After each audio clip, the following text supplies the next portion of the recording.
Hi, I'm Israel Agbetusin. Welcome to Changing Lives.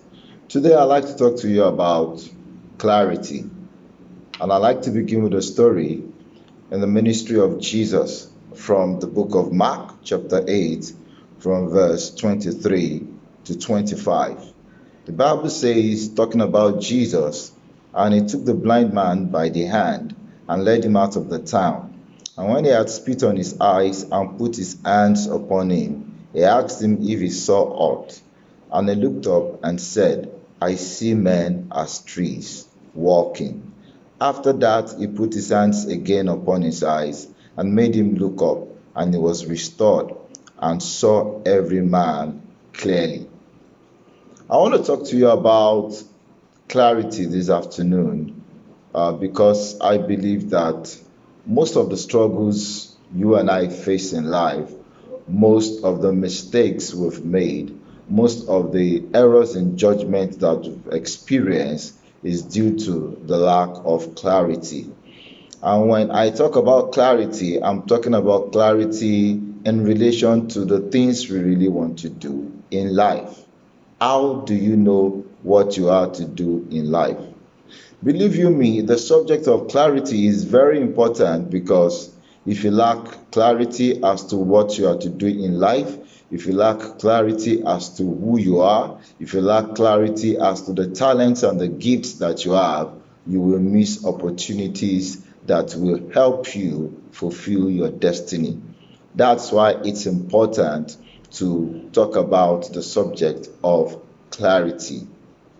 Now, many of us miss out in life because number one, we fail to discover what we are to do in life very early, which is what the subject of clarity is about. And number two, many of us, or many people, if I may say, never get to achieve success in life because they never come to terms with who they are, they never discover who they are. So, how do you find clarity? How do you know who you are?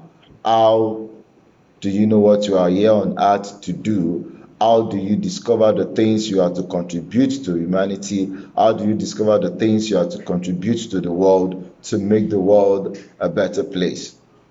Now, I know there are many tests out there, personality tests, gift tests, talent tests, that tend to tell people what they are supposed to be pursuing, what their innermost desire is or should be. But I would like to tell you that if you want to have clarity, that the first point of call is God. Now, this is something that many of us might feel is religious, but for me, it's not about religion. Now, take for example that you made a product and the product has life. Now, the product wants to find out what it is to be doing for you. The product on its own cannot determine what it's to do.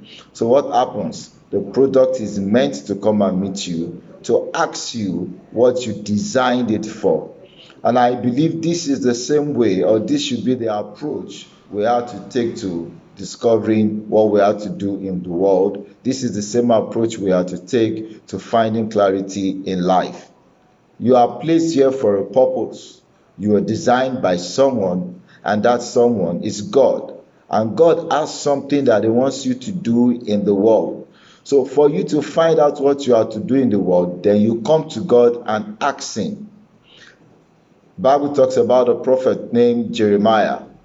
In the book of Jeremiah, chapter 1, the Bible tells us that God, speaking to the prophet Jeremiah, said, before I ordained you in the womb, I knew you. Before you were ever conceived, before the conception took place, God already knew about you. He knew about your height, He knew about your weight, He knew about the color of your eyes, He knew about the shape of your head. He knows everything about you in details. He knows the food you will like. He knows what your favorite color will be. He knows what your favorite football team will be ever before you were born.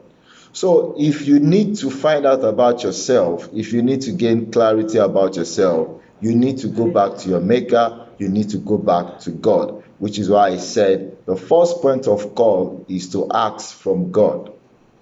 Many times when people quote Matthew chapter 7 verse 7 where Jesus said, ask and you shall receive, we relate it to meeting our daily needs, what to eat, where to walk, what to do, where to go. But I want you to understand that more pressing than all these things is knowing why you are in the world. So you need to go and ask God, Father, why am I here? What have you sent me here to do? The second way you can find out what you are to do, the second way you can have clarity concerning your life so that you maximize the rest of your life is to look at your talents, is to look at your gifts, or what we will call in Christianity is to look at the grace of God that you have. When we're talking about the grace of God, we're talking about the gifts of God in your life, we're talking about abilities that you have. There are many things that you can do that to you, it's no big deal. For me, I love to write. I love to write a lot. I do a lot of writing. And when I come in contact with people and I that discover that I'm a writer, when I come in contact with people that desire to write, I often tell them that if they want to write, they should just go ahead and write. But for most of these people, they will tell me that it's not that easy. And when they tell me it's not that easy, I wonder what is not easy about writing. Now, I've come to understand that I find writing easy because God has given me that grace. It's a gift for me, it's a talent for me, it's a skill I've developed over time. And I know that through writing, one of the things I'm to do in the world, my purpose in the world, is to communicate with people. I'm a communicator. One of my purpose in the world is to teach. I'm a teacher. How do I know this? By looking at the gifts I have, by looking at the talents I have, by looking at the grace of God at work in my life. So the first thing you need to do to gain clarity on what you are to do in the world is to ask God.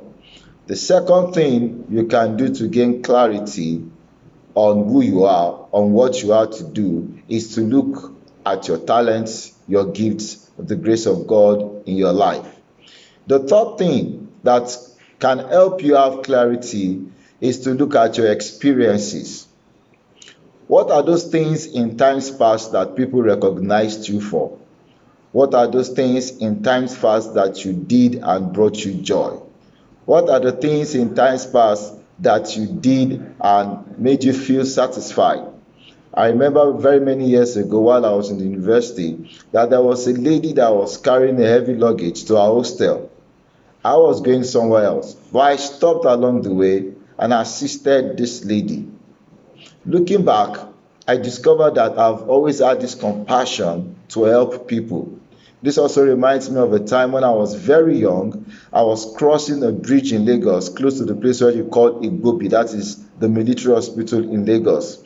Now, I was on the bridge and I discovered that there was a woman that was knocked down by vehicles, oncoming vehicles, not once, not twice, not twice, not thrice. I felt really bad that day. I wanted to help her. Why? Because of the compassion in me. So I discovered that looking back at my life, back at the events in my life, that I'm a compassionate person. I like to help people, which is why I gravitate towards anything leadership. So a look at your experiences in life can be a pointer to what you are to do in life. That's number 3. Number 4, it's intuition. There are times you just know that this is what you are to do. No one tells you, you don't have the experience concerning it, but you just have this gut feeling that if you do this thing, it will work out fine. Now, I'm not saying that you should stake out your life on gut feelings, but I'm just saying that one of the ways you can know what you have to do is by getting in touch with your inner self.